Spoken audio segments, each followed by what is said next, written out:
مولانا اسحاق صاحب رحمہ اللہ تعالی جن کی بڑی ایکسپرٹیز تھی اس فیلڈ میں، انہوں نے باقاعدہ شیعہ کی فقہ کی کتابوں سے بتایا کہ ماتم کرنا حرام ہے. وہ آج کے علماء کی لکھی نہیں، پرانی ہے. یہ بدعات ہیں جو انہوں نے داخل کی ہیں، جیسا کہ کئی بدعات اہل سنت کے ہاں بھی داخل ہو گئی. یکم محرم کا جلوس بھی تو بدعت ہے نا. اگر 10 محرم کا بدعت نکالا ہوا انہوں نے، پروگراموں کے میں خلاف نہیں ہوں، آپ کریں، سارے خلفائے راشدین کے پروگرام کریں، لیکن سڑکیں بلاک کر کے لوگوں کو تکلیف میں ڈالنا، مریض ہاسپٹل تک نہ پہنچ سکے، بچے سکولوں تک نہ پہنچ سکیں، اور اس طریقے سے یہ معاملات کو کرنا، یہ نہیں ہونا چاہیے. آپ کنٹرول انوائرمنٹ کے اندر کسی گراؤنڈ میں سرمنی کریں، کسی مسجد میں کریں، کسی امام بارگاہ میں کریں، ضرور کریں. لیکن یہ جو باقی جو چیزیں، یہ جھولے اور ذوالجناح کے جلوس نکالنا اور یہ پنجے اور اس کے نیچے سے گزرنا، اور پھر آج کل تو گھوڑوں کو دفنا بھی رہے ہیں، ٹھیک ہے. تو یہ سب کے سب بدعات ہیں جو دین میں داخل کی ہیں، اور اس کی وجہ سے شیعہ کی ان ایکٹیویٹیز نے یعنی مکتب اہل بیت کو نقصان پہنچایا ہے.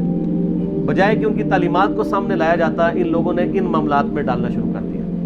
ماتم بھی بالکل حرام ہے. میں نے یوٹیوب پہ میرا کلپ آلموسٹ 20 لاکھ کے قریب لوگ دیکھ چکے ہیں. ماتم کے حق میں شیعہ کے 3 دلائل، میں نے اس کا جواب دیا، اور اس میں جو ایک ٹاپ آف دا لسٹ یہ پیش کرتے ہیں، میں حصول برکت کے لیے عرض کر دیتا ہوں.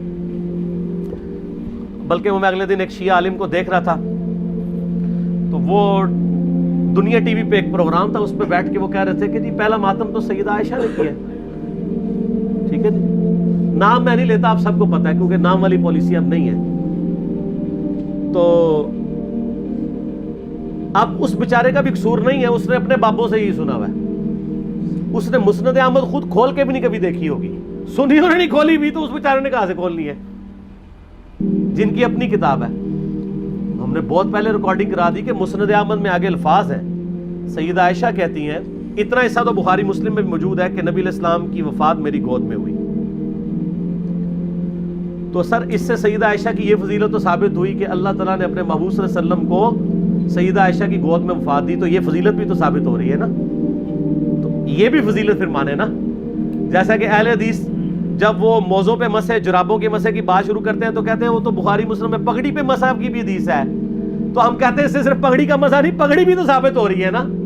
لال رومال لاؤ تو پگڑی پاؤ. تو شیعہ جب کہتے ہیں کہ سیدہ عائشہ کی گود میں نبی علیہ السلام کی وفات ہوئی، تو سیدہ عائشہ کی تو فضیلت ثابت ہو رہی ہے. پھر وہ بخاری میں واقعہ بھی ہے مسواک والا. تو مسند احمد میں آگے الفاظ ہیں کہ سیدہ عائشہ کہتی ہیں جب نبی علیہ السلام کی وفات ہوئی تو میں نے آپ کا سر تکیے پہ رکھا اور باقی عورتوں کے ساتھ مل کے میں نے اپنے چہرے کو پیٹنا شروع کر دیا. وہ کہتے ہیں نہیں دیکھیں یہ ماتم کا آغاز تو وہیں سے ہوا ہے، لیکن اس کے آگے الفاظ ہیں کہ یہ میری کم عمری اور ناسمجھی کا نتیجہ تھا. تو اگر یہ انہوں نے ثواب سمجھ کے کیا ہوتا تو کہتی کہ یہ میری میچیورٹی اور ثواب کے حصول کا ذریعہ تھا. تو سیدہ عائشہ کا رجوع ثابت ہے. یہاں پہ بھی ایک دفعہ جن دنوں میں ہم مناظرے وغیرہ کر لیا کرتے تھے، یعنی آج سے 10 سال پہلے کی بات کروں، تو ایک شیعہ ذاکر آئے تو وہ بھی کتاب اٹھا کے اپنی لے آئے کہ جی یہ سیدہ عائشہ نے. میں نے کہا یار تمہیں بھی دھوکہ دیا کہ ہم مسند احمد کھول کے آپ کو دکھاتے ہیں، یہ تو ہمارے حق میں دلیل ہے. تو یہ آدھی روایتیں بیان کرتے ہیں. تو سیدہ عائشہ کا کوئی ماتم ثابت نہیں. دوسری دلیل یہ وہ قرآن پاک سے لیتے ہیں کہ جب فرشتوں نے آگے بشارت دی سیدنا ابراہیم کی جو پہلی بیوی تھی سارہ کہ ان کے ہاں بھی اب اولاد ہوگی، تو انہوں نے حیرانگی میں اپنا چہرہ پیٹا تھا. جیسے عورتیں کہتی ہائے اب بڑھاپے میں ایک 80-90 سال کی بڑھیا پریگننٹ ہو جائے تو وہ تو پریشان ہی ہوگی نا. یہ انہوں نے یہ تو نہیں تھا کہ ہر سال وہ چہرہ پیٹنا شروع کر دیتی، ایک واقعہ تھا اور اسے ماتم کا ثبوت نکال لیتے ہیں. یعنی کوئی بات دیکھا کرے، اس طرح چیزوں کا ثبوت نہیں نکلتا. اور تیسرا وہ کہتے ہیں ویسے کرنی نے دانت توڑ دیے تھے. دیکھیں اس میں تو میں نے اتنی بڑی ان کو پھکی دی ہے کہ وہ تو قیامت تک بھی ڈکار آتے رہیں گے اس کے. ہاں میں نے بتایا کہ بخاری مسلم دونوں میں موجود ہے کہ